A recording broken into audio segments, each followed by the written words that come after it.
Hey, Matt and Noel, riddle me this. What do Nickelback, traffic jams, and root canals have in common? Photograph? No. Root canals. All things that are unpleasant?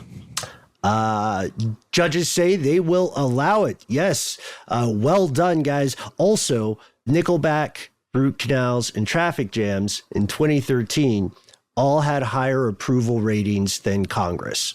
Oh, well, that tracks. Congress is definitely the most unpleasant of all of those things.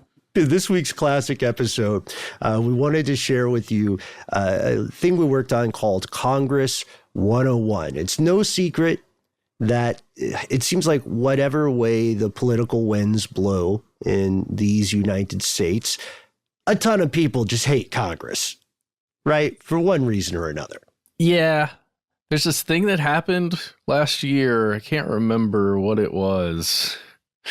This thing, something with Congress and people being upset. I can't remember. You'll have to look it up. You'll have to look it up. And we made this episode in 2015, way before people thought that was, way before the mainstream public thought something like January 6th would occur. But even back then, the mainstream world didn't trust Congress, didn't often approve of them. And in this episode, we attempt to answer why. From UFOs to ghosts and government cover-ups, history is riddled with unexplained events. You can turn back now or learn the stuff they don't want you to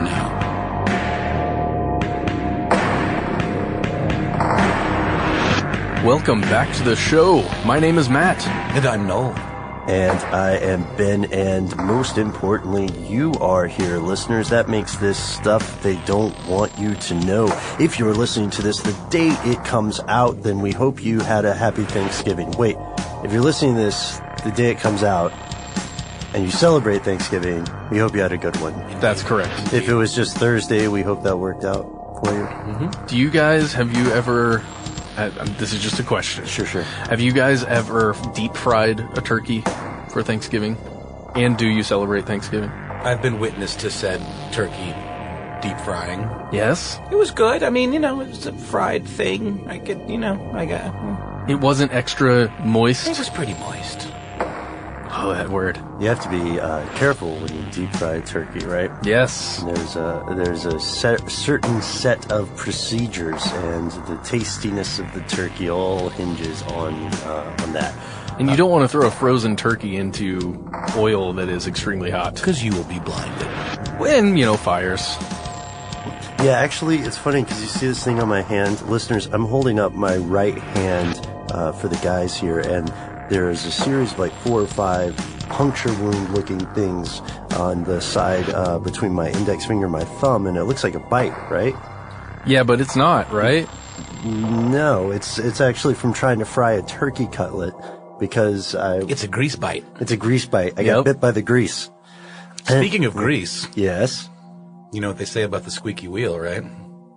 It gets the grease. Right. It puts the grease on its skin? Or else it gets the vote again. Yes, today we are talking about something that correlates to our most recent video, Congress. We're talking about Congress today, ladies and gentlemen. So the first things first, why do we have a Congress?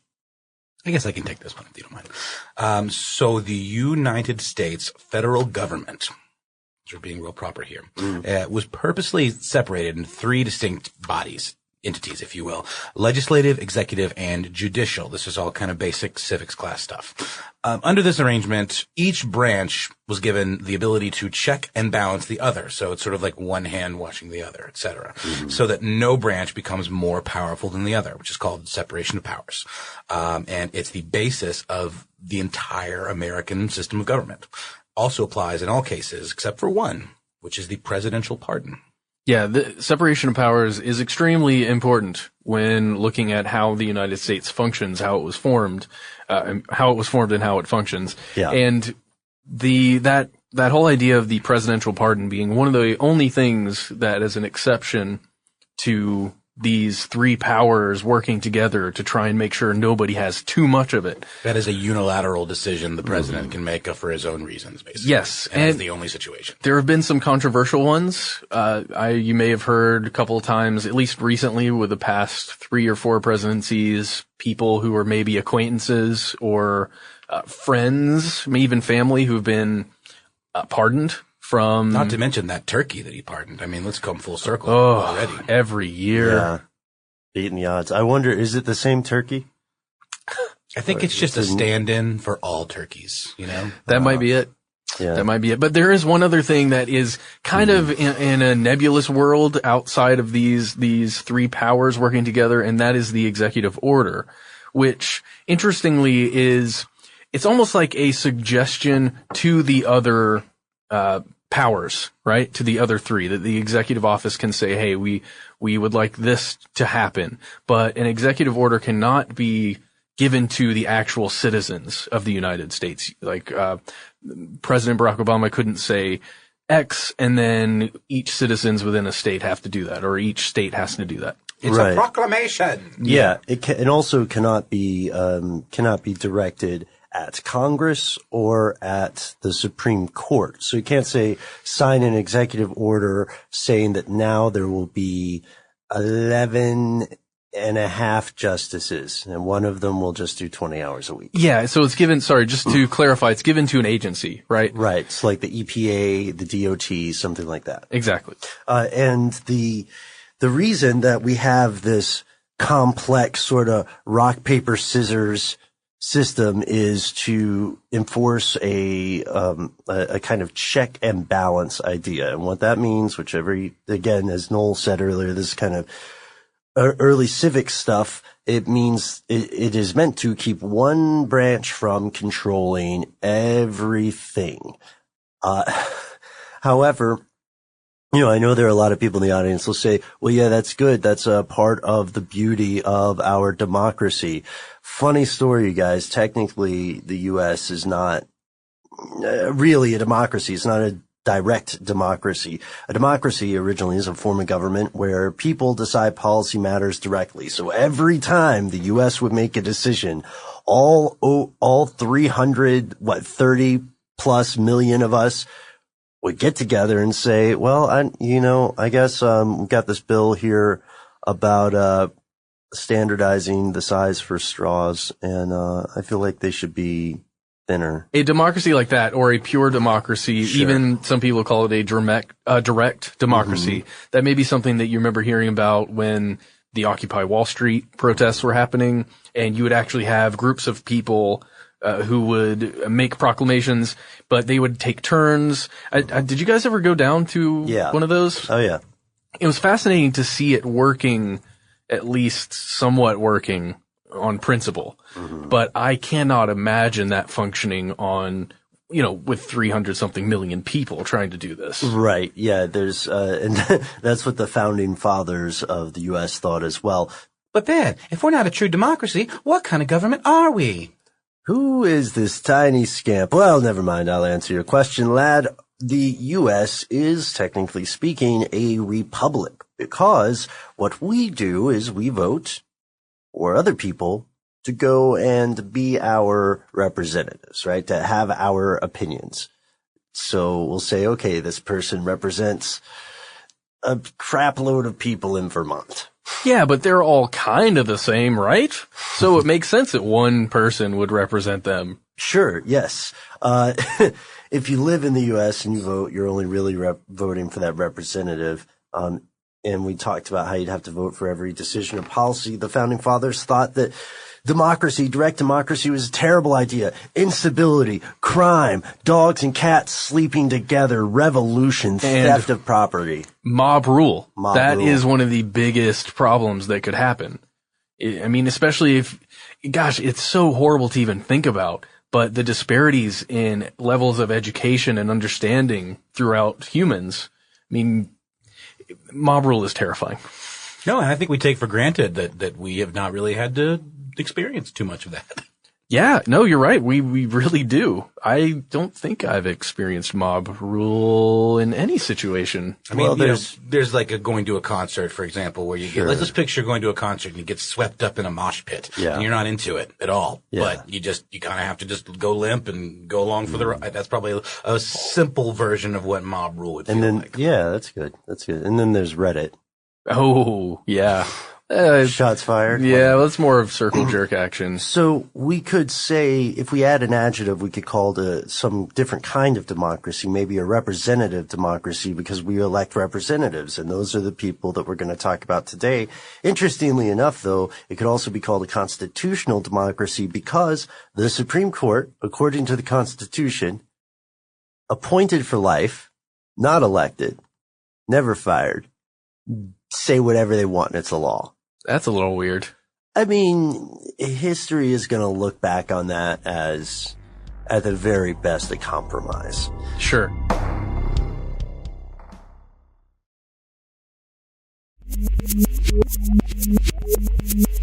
So how did this all work out? These people that today democracy is often used to describe a government that gets its power from the people and is accountable to those people when it comes to use of the power.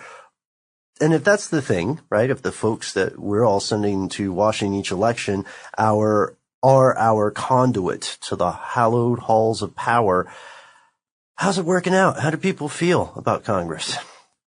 Well, Ben, people hate them. That's true. Here's a good stat. I love this with every ounce of my being. So according to 538.com and public policy polling, in 2014, Congress held a staggering 13% approval rating. Now, if you're not into polls, that might just kind of roll right off you. What does that even mean? Here are some things with a higher rating. 1, Jar Jar Binks. 2, dog poop. 3, traffic jams. 4, cockroaches. 5, completely unfair in my opinion, Brussels sprouts. I love Brussels sprouts. I'm a huge fan of Brussels sprouts. And 6, Nickelback. And, I'm almost tired of ragging on Nickelback. I think it's gotten old. They've really been through a lot. They really have. Really, guys? Really? No one's making me listen to their music. Just look at this photograph. Look how sad the singer of Nickelback looks. I know. I feel like Sarah McLachlan needs to come in on the side of that photograph. Yeah. I was at a Halloween party in 2013, and there was a house mix of music that was going on, and there was a tiny little computer in one of the corners in this living room area that was playing the mix. And Chandler, our coworker, would go over and throw a Nickelback song in the mix. And the owner of the house got so angry, and not in a jokingly funny, ha ha ha, that's funny that you're doing that. He was so pissed because he did it 4 or 5 times. Dude, I've never seen someone so upset about some music. And again, this guy probably prefers Nickelback to Congress. Yeah. And also it's strange because a lot of people don't participate in voting. Every 4 years, people will turn out to vote for the president. However, that's not playing the game to the full set of rules, right? You're supposed to vote for the person who is supposed to represent you. However, a lot of people don't do that. So there is a little bit of irony in there. Would people vote for Brussels sprouts? I think I would. I think they're tasty. Especially if you pair them with a little honey. Honey? Yeah. Little preserves? So what we'd like to talk about a little bit today is why people often don't participate or feel like it's useless to vote, and why Congress is so very, very unpopular. So what is it, guys? What don't people like about Congress? You're right. It is crazy that that is our real power as a citizen, 3 citizens of the United States right here. And you listening, if you are a citizen, I mean, that is at least on paper, that is our power, right? It's a very important right on paper. Absolutely. Well, one of the reasons that people don't vote, and for a while there I didn't vote, is apathy. Because it feels like it doesn't matter, especially if you live in an area, the way votes are counted if you live in an area that is predominantly one way or the other way because we have a two-party system. Or if it's gerrymandered, yeah. Yeah, gerrymandering is a huge issue. It honestly doesn't matter what my opinion is if I don't fall in with the majority. I mean, we live here in Atlanta, which by all accounts is something of a cultural hub. There's a lot of, film activity that goes on here, a lot of music, a lot of interesting culture, but it is a sliver of the overall, makeup of Georgia, and we can vote till we're blue in the face.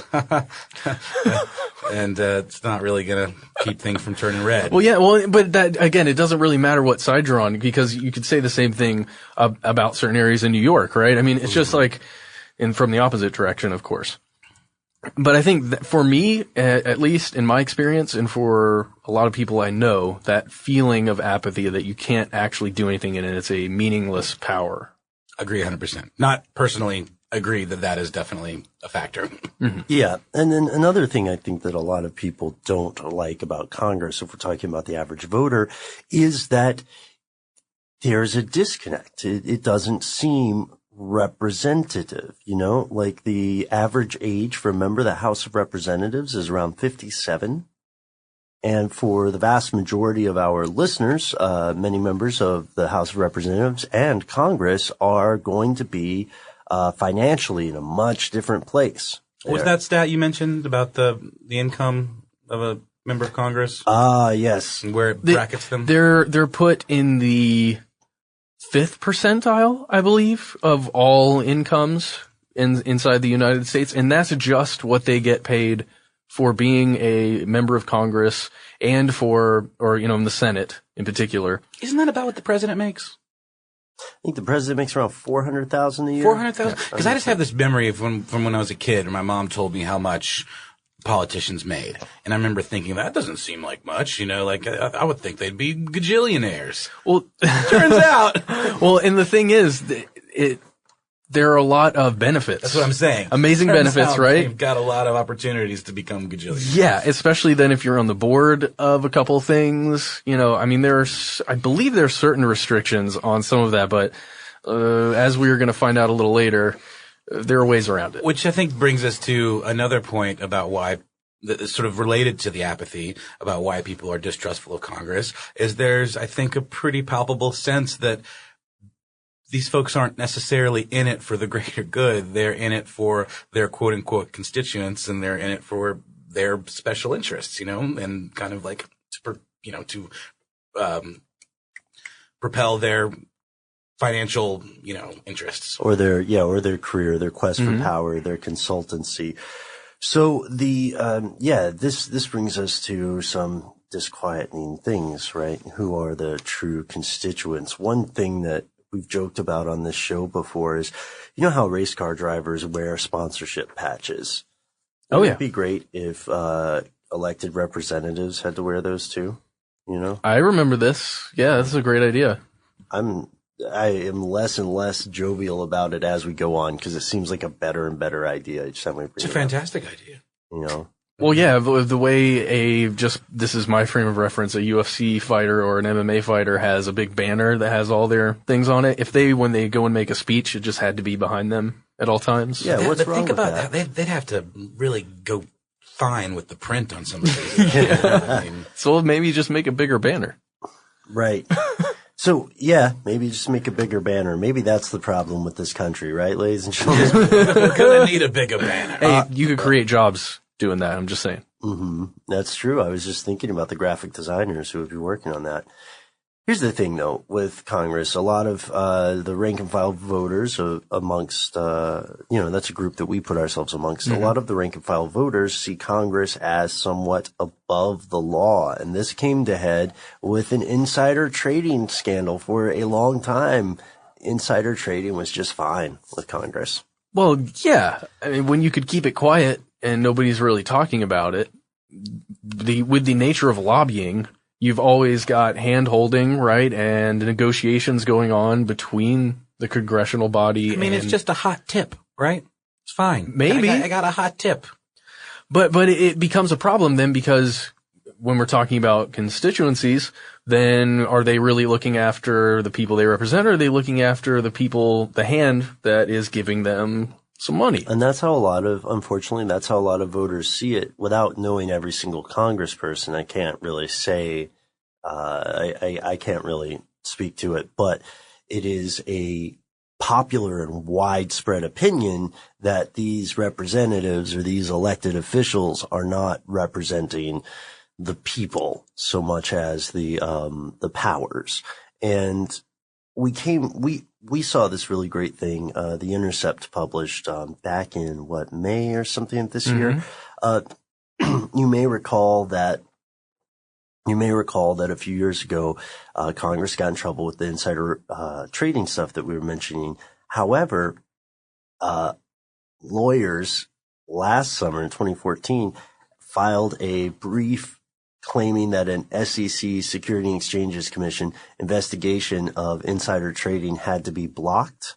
On principle. Because lawmakers and their staff are constitutionally protected from such inquiries. Given the nature of their work, because they are constantly in contact with these lobbying groups, right? Remember that thing about checks and balances? It was also because insider trading probes would violate the separation of powers between the legislative and executive branch. That seems so counterintuitive to me. It just seems like it's a rule to keep there from having to be any rules. I don't know. But there was this thing called the Stock Act in 2012 that was passed by Congress, and it meant to try and enforce some of these things, right, to stop insider trading. Mm-hmm. However, at the moment that it actually started being acted upon, it was like, whoa, hold on, guys, come on now, we're Congress.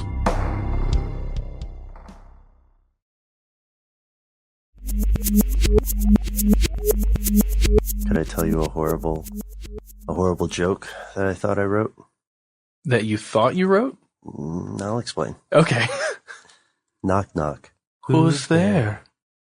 To who? Actually, guys, it's to whom. You son of a... I'm sorry. It's such a terrible joke. And it has nothing to do with what we're talking about. It's just a little bit of levity there in place of an ad until we hear back from what was that other group called? Illumination Global Unlimited. Yeah. I like to refer to them as IGU. Mm-hmm. Yeah. We'll talk about it later. I don't want to talk about it on air. Yeah, this is an off-air kind of thing. Okay, yeah, moving on. Here's where it gets crazy. Because as you might have guessed, ladies and gentlemen, Congress is the subject of a lot of conspiracy theories. Some big, some small, some I think completely true, and then some that are kind of wild. And then some that are somewhere in between. Yeah, and these are apart from the general stories of corruption that you'll hear on a micro and macro scale all across the internet. Oh, yeah, we're talking about stuff like JFK, ladies and gentlemen, John F. Kennedy, and the House Select Committee on Assassinations, right? The HSCA. Yes. Investigated both Kennedy and Martin Luther King. Big deal. Yeah, and it's something that we've talked about on numerous episodes. Yeah. And it's a fascinating time when those things when the House Committee, gosh, what is it? The Select Committee on Assassinations. Okay, yeah. When they were doing their thing, just because for people who were reading along at the time, again, not me, 83 over here, you're following along with this news, and it just seems like there is information or you're not getting all of the information. Right, yes, or that it is changing at the time, yeah. So the HSCA actually met from 1976 to 1978, and then finally in 79 issued its final report that concluded that Kennedy was probably assassinated by the mafia and that the CIA was lacking in its investigation. Right, yeah, that the CIA did not actually assist even in the limited role they were required to assist in, and a lot of people had here's the thing. So they did say that they believed there was a conspiracy to assassinate John F. Kennedy. They said that they did not think any anti-Castro groups or necessarily internal groups were involved. They couldn't find out who Oswald was connected to, and he's got some very interesting adventures before that year when he performs the assassination. Some weird traveling. Yes, some very strange traveling. And many people have studied this or looked at it in either an attempt to prove their pre-existing opinion or in an attempt to find out what actually happened. So this is one of the crown jewels, I would argue, of the reason that historically people don't necessarily trust Congress, regardless of what political stripe you like to paint yourself with, regardless of your philosophical differences on the nature of federalism, etc. If you get the idea that your own government is shooting your heroes, then you're not going to trust them. Strangely enough, though, in this instance, this is the House of Representatives saying that, hey, your government is may have had a hand in this, or at least they stopped. said there was a conspiracy, right? They don't give you anything. Well, and the next thing is what I think makes the Congress seem even less trustworthy, right? Yes. Because the report in 1979, it not only consisted of the full report, but also 12 volumes of appendices on both assassinations. And that was published by Congress. I did have one quick question. I just was wondering if either of you know how many pages this report was. I'm just always kind of amazed at how massive some of these official documents are. And, when you think about how easy it is to kind of slide things in there when there's that much just absurd overload of information. Interesting that you say that. That you say slide in there, because it's about one page. Single-sided. What? Yeah. So they could slide it under doors. Wow. No, it's 12 volumes. And then they had a single volume summary report. Okay. So without getting an exact page count for you, it's a dictionary. Got it. It's huge. And I would say that a lot of people probably didn't read the whole thing. Or got someone to read it for them. Or got someone to read them for them, which is pretty common there. What I was going to finish with the however, just to throw this back in, just mentioning that there's still a lot of information that exists that was found during this House Select Committee on Assassinations that is still locked away. And it will be released if the sitting president decides that it will be released. And it's this date that will just continually be pushed back until a president decides that, hey, it can come out this year. How does that work? I mean, if it doesn't occur to a president to even consider it, does someone just put it in front of him and say, hey, how about this thing? He's like, yeah, let's keep pushing it. Or he's like, you know what? I'm feeling spunky today. Let's go ahead and let it out there. I would say it's a highly calculated decision, because some people know what's included in those documents, and depending on how it's going to affect things politically. So he's being counseled based on each president since this commission. Yeah. Based on what's going on politically, strategically. Yeah. Probably not the best idea to let this out. Same thing with aliens, dude. Sure it is. Says Matt's brain. Yeah. So it's strange because we talked a little bit about this, and without going too far into a JFK episode or something, Robert Blakely, who was the chief counsel of the committee, changed some of his views. And in a 2003 interview, he strongly comes against the CIA and says that I think all of their statements and representations are suspect, and I think the CIA was obstructing justice. And I'm just going to read this quote if I can. Is that cool? I no longer believe that we were able to conduct an appropriate investigation of the agency and its relationship to Oswald. We now know that the agency withheld from the Warren Commission the CIA mafia plots to kill Castro. Had the commission known of the plots, it would have followed a different path in its investigation. The agency unilaterally deprived the commission of a chance to obtain the full truth, which will now never be known. Jeez. So I don't want to go with the rest of the quote, but Congress is an entity fighting itself, Yes. Because when we talk about these reports and this secrecy, and the secret interpretations of laws and stuff, there are a lot of people in Congress who are fighting against it and saying, hey, this is ridiculous. How can we hold people, how can we hold people culpable for a thing that is not, like, they're not allowed to know about? That's a bizarre thing. Agreed. And it brings us to one of the last points, so we don't want to go on too long. Mass surveillance, huh? Mass surveillance. Because when it's decided that mass surveillance can happen, guess who makes those decisions, guys? Is it Noel? No. Oh. I wish it was. Well, no, I don't. Who don't know. makes those decisions? Am I going to have to let go of this particular delusion of grandeur? Well, the laws obviously are decided by the Senate and by the House of Representatives and then the Senate. And it's one of those things where these are our representatives deciding whether or not our stuff is truly private or not. And this gets into a huge conversation about, hey, Ben, what's the future of privacy? Oh, yeah. Oh, are we doing it? I mean, Is now we the can't, time? I think we have several times on this show. Everybody knows how I feel about it. Yeah. Yeah.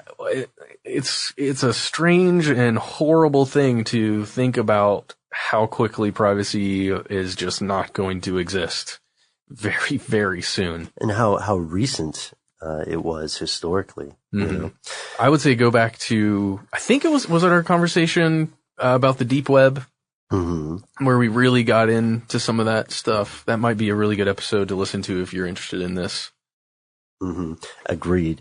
I have a question for you guys before we close this out. We did have another story about someone in Congress being obsessed with conspiracy theories, which we might have to hold for a later day. There were just a lot of searches for it. But I have a question for you guys. All right. Would you like to hear a laundry list of things your congressperson won't tell you to close out the show? Yeah. Sure. Okay. Of course. I found this as we were going in. All right. So this is by a couple of former senators and former House reps. In many cases, lobbyists write the bills. Yes, we've heard this, right? John Oliver. 5 or 10 lobbyists per congressperson for a high-profile issue. And then, let's see, most of the staffers on the Hill are in their early to mid-20s. Why is that? I guess they're the people who will work the hours. That's Interns, man. Interns, yes. And then, as soon as someone gets to Washington, whether a Republican or Democrat, their party pulls them into a retreat and apparently tries their best to brainwash them. Like, all progress is built on beating the other party. Yeah, party lines, man. And you can see that happening and getting increasingly more so over the years. And your calls and emails do matter probably more than you think. Every one of them is assigned to a database, or there's a database that tracks everyone, rather. And then when somebody's going out to vote, they'll ask for that number of how many people are for it or against it. Wow. And let's see. It's against ethics regulations to make fundraising calls from a congressional office, so a lot of people go to another office just down the street. You know, I have seen when we were in DC, Ben, do you remember seeing all of the other official offices for congressmen, but not officially congressional offices? Right. Yes. And it's weird because there's so much stuff going on that is accepted as traditionally the rule of thumb, but is not necessarily in an explicit written form in a legal document. Anyway, those are just a few things that I thought were important to know. I just want to say, I'm just imagining, okay, so we already know that a huge amount of time for any elected official is spent campaigning for the next time they have to come up for election. Right? Yes. And now I'm just imagining all of our elected officials having to leave the office, like they have to go, it'd be like taking a smoke break and having to walk, to another building or something. But every time when an election season comes around, instead of focusing on what their representatives want or need to be passed, they're just in the other office. Doing their thing. But I guess they can do congressional stuff from that office, right? Yeah. And then it's true. And there are also members of Congress who are just busting their humps to make a positive change or to accurately represent their constituents, by which I mean the people who voted them into office. And if you have a list of those people, we would love to hear it. Well, I also think it's just it's easy to beat up Congress. You're right. It's true. an easy target. It's an easy target. Also, it's for the right person, it's a tremendous responsibility and it's a tremendous opportunity. But what's that? Are you? Oh, I would never get elected. You know that. You know, I don't I'd know. never get elected. I don't know. Noel would get elected. I don't know if I would get elected. I'd vote for you. Yeah, I think a lot of people would vote for just to watch the world burn. See what you do up there, Thanks. Man. Yeah, that'll be my slogan. Let's wing it. Right? Let's just see what happens. Oh wow! I can imagine you being in a public office. I'm not sure how to feel about that statement, Matt. No, I think you're extremely diplomatic. Oh, thank you. And I think you could actually work with people. And I think you could get your way, Ben. I think you could unite the aisle. You guys are way too nice. Here's what we do. Okay, so I'll agree to run for office if one of you guys will help me out and run for the same office in the opposing party. Done. Okay, so we can still get whatever we want. Oh, I'll be the craziest. I'll be the craziest. Well, no, that could backfire. It doesn't matter who gets elected, man. We can still do what we were going to do. And the other one's the right hand either way. It's like donating to both parties. Okay, done. All right. That's what the Koch brothers do, right? Yeah, I think it is. Does George Soros do that? Or I'm pretty sure. I don't know what it's like. I haven't been in that rarefied air yet. It's like any bet, right? I mean, you got to bet a little over here, a little over there. The payout's going to make up the difference. I think you're on the right track. For that air up there. I've never gambled in like a casino. I mean, that's good. I've done Russian roulette, just to feel alive. Oh yeah. Oh, all right. You said you ran a Russian relay? Is that I did. I ran a Russian relay, and I don't speak Russian, so it was hilarious. That must have been tricky. It was tough. Guys, we're gonna get out of here. Noel, you've been kind of quiet. Do you want to have the final word? Oh, real quick, you guys already know this. We say it every time. We'll just cut past the small talk. Facebook, Twitter, conspiracy stuff. We have a website, stuff they want you to know. It's where you can see all our podcasts. The last word goes to you, Mr. Brown. I guess I would just, I would encourage people to cut through the apathy and try to do some research and figure out what issues are most important to you and, cast your vote accordingly. Just be part of the process if you can. I mean, I understand that it seems futile at times, and I feel the same way. But if you look at what's going on in other parts of the world, we are very, very lucky to be in a situation where we even have the guise of any kind of voice. So take that for what it's worth. Excellent, Noel. It's very optimistic, I think that's a pretty good way to end the episode, huh? I think we're done. Hey, Matt. And that's the end of this classic episode. If you have any thoughts or questions about this episode, you can get into contact with us in a number of different ways. One of the best is to give us a call. Our number is 1-833-STDWYTK. If you don't want to do that, you can send us a good old-fashioned email. We are conspiracy@iHeartRadio.com. Stuff They Don't Want You to Know is a production of iHeartRadio. For more podcasts from iHeartRadio, visit the iHeartRadio app, Apple Podcasts, or wherever you listen to your favorite shows.